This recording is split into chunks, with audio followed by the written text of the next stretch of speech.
Дай баба ти го затвори. Дай баба. Айде, аз го развалих, дай ти го направя. Като ще се седем, какво да прави сега? Аз гледах да ти е по-удобно, да не ти е толкова топло. Айде.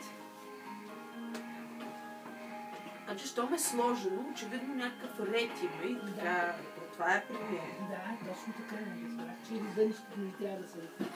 Защото аз съм нарушила.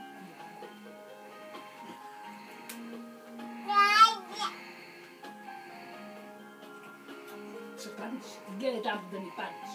Мен не ме гледай. Крепи се. Хубаво.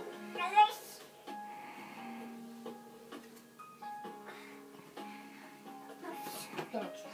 Браво на детето. Браво, Вики. Браво. Хайде пак.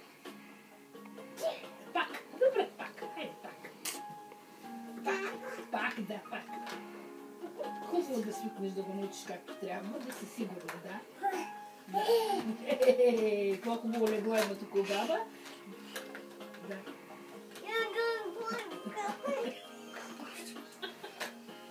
Да те изям. Да те изям. Обяснявам старата. Купи да справяш, ти кажи, бабо. Какво си мислиш? Ела, видиш какво става.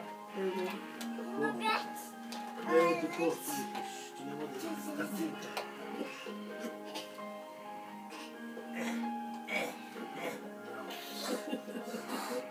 Той дядо ти е бил гимнастик и... Дълки бе, онова чудо работи ли?